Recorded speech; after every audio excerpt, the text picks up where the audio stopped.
Bonjour, bonjour. Salut à tous. Shalom depuis vos différentes positions. Je suis plus que vainqueur.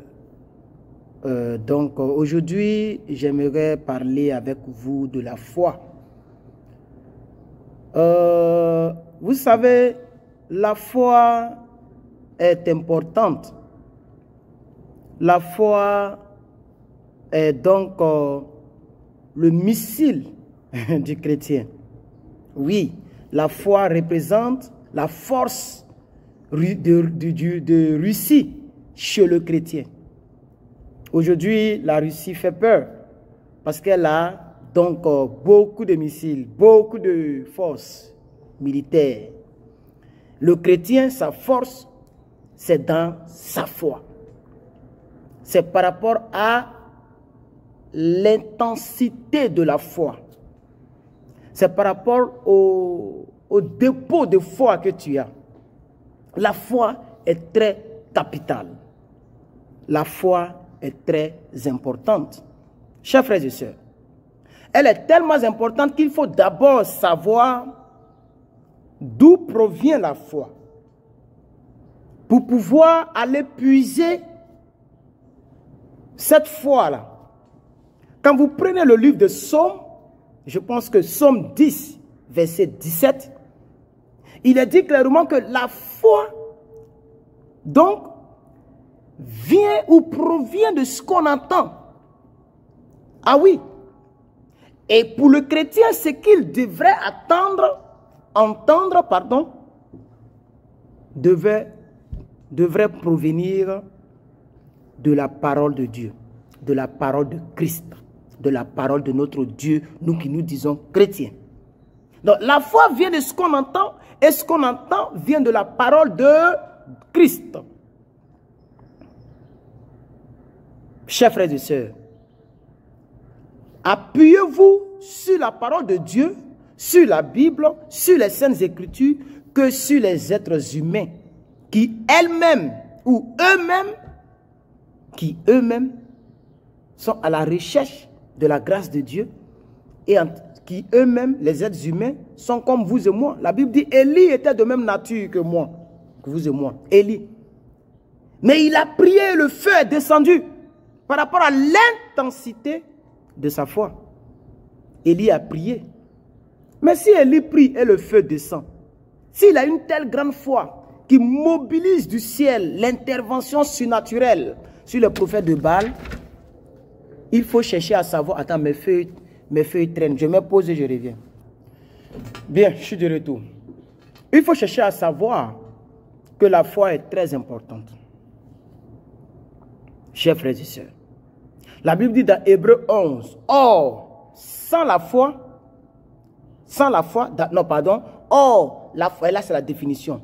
Or, la foi est une ferme assurance des choses qu'on espère, mais une démonstration de celles qu'on ne voit pas.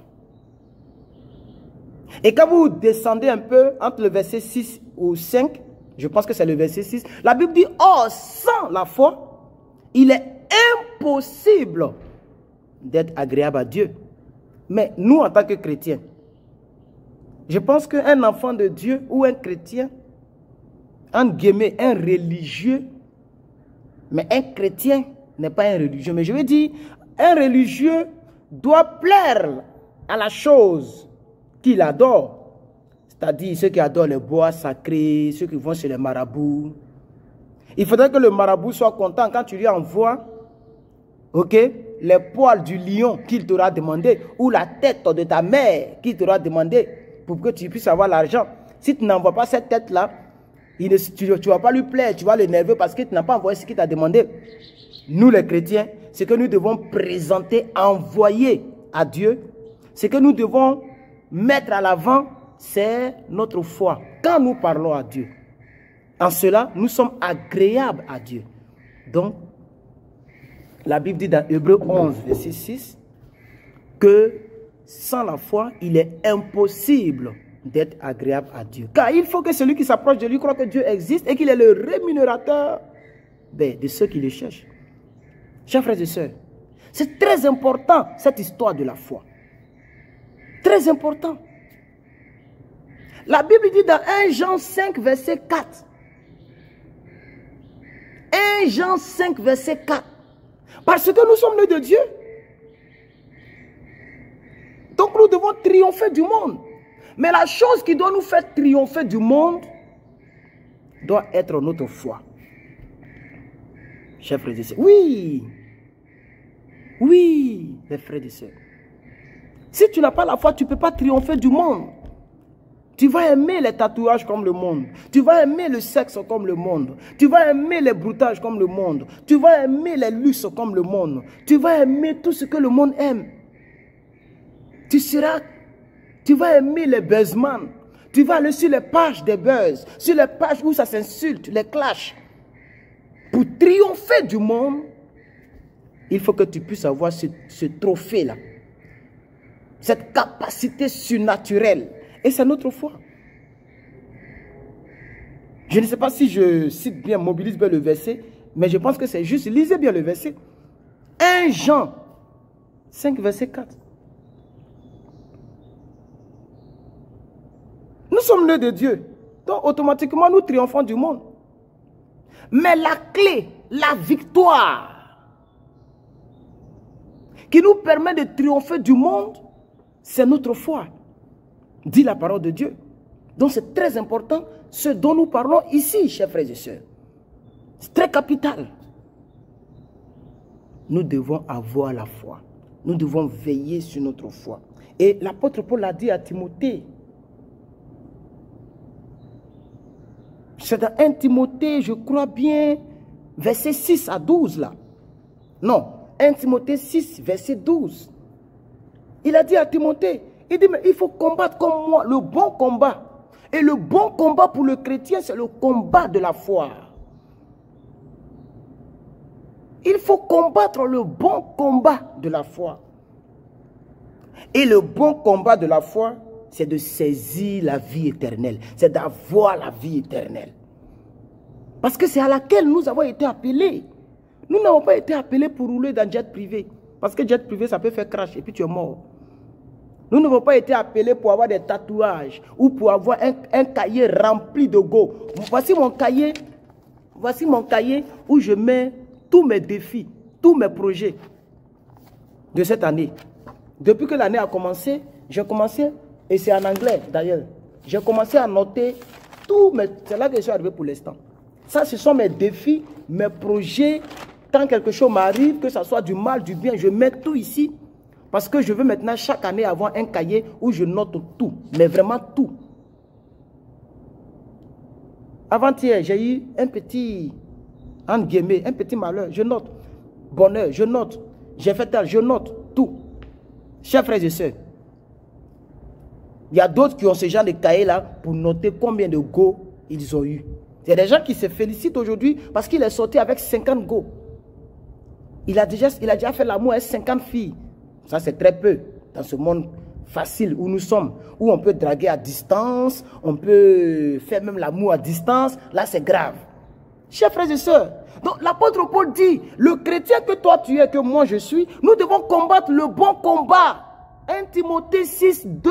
Non, 1 Timothée 6, verset 12. Si je me trompe, vérifiez les versets parce que on peut se tromper, même si je suis un évangéliste, je peux me tromper. Mais je suis en train de dire les choses ce soir ou ce matin, selon l'heure qu'il fera. Mon frère, ma soeur, aie la foi, quel que soit ce que tu traverses. Il faut combattre le bon combat de la foi. Et ce combat-là, cette foi-là te permettra un jour de saisir la vie éternelle. Parce que tu as été appelé à la vie éternelle. Et c'est d'ailleurs pour ça que nous disons que nous avons fait une confession. Le verset continue, je crois bien. Si je veux bien réciter le verset, l'apôtre Paul dit, combat le bon combat de la foi. Saisis la vie éternelle à laquelle tu as été appelé et pour laquelle tu as fait une confession en présence de plusieurs personnes. Je pense bien, c'est mon verset quand même. J'ai plusieurs fois prêché ce verset, je le connais. Quand tu t'es baptisé, Mais c'est pour aller au ciel, non? C'est pour avoir la vie éternelle, non? Jean 3, verset 16 dit clairement que Dieu a tant aimé le monde qu'il a envoyé son Fils unique afin que quiconque croit à lui ne périsse point, mais qu'il aille où? Qu'il vienne aux États-Unis, qu'il aille en Chine, qu'il aille à Kremlin pour aller lancer missile. Non, qu'il ait la vie éternelle. Donc, la foi ou le bon combat que tu dois combattre doit être le combat de la foi. Et ce combat de ta foi doit te permettre de saisir la vie éternelle à laquelle tu as été appelé et pour laquelle tu as fait une bonne confession devant les gens. Et tu t'es laissé baptiser. Tu dis que tu as accepté Jésus comme Seigneur Sauveur. Si ce n'est pas le cas, c'est que tu n'es pas un chrétien sérieux et que tu iras en enfer et que tu perds ton temps. C'est pourquoi je me prive de plusieurs choses. C'est pourquoi je me prive de plusieurs choses. Je vais vous montrer une conversation qui a eu lieu aujourd'hui. Je vais vous montrer une conversation. Je n'ai même pas la peine de montrer même mes choses ici. Pour démontrer à quelqu'un que à cause des choses... parce que tout à l'heure, quelque chose s'est passé. Mais je n'en parlerai pas, c'est bon, c'est pas grave. Chers frères et sœurs, ça fait 11 minutes. Malheureusement, ce n'est pas un direct. Si c'était un direct, j'allais peut-être aller encore plus loin. Mais je pense que l'essentiel a été dit. Chers frères et sœurs, ayons la foi, combattons le bon combat, faisons attention à ce que nous écoutons, à ce que nous entendons. Parce que la foi vient de ce qu'on entend. Or, sans la foi, on ne peut pas être agréable à Dieu. Parce que il faut que toi, tu t'approches de Dieu, que tu crois que Dieu existe et qu'il peut te rémunérer. Ça veut dire qu'il faut avoir la foi avant d'aller parler à Dieu. C'est tout ce que ça veut dire. Or, la foi là va te permettre de saisir la vie éternelle. C'est-à-dire que tu ne peux même pas être sauvé si tu n'as pas la foi. Puisque Dieu connaît au fond de toi, il sait que toi tu viens vers lui à cause des mariages. Tu ne viens pas pour être sauvé. Donc il ne va rien faire avec toi-même. C'est là même qu'il va encore aggraver la situation. Ou même il va regarder ailleurs. Si tu es tombé sur Bolo qui te boxe, ce n'est pas Dieu qui t'a envoyé là-bas. Chers frères et sœurs, c'était l'évangéliste plus que vainqueur. Que mon Dieu vous bénisse. Je vous remercie.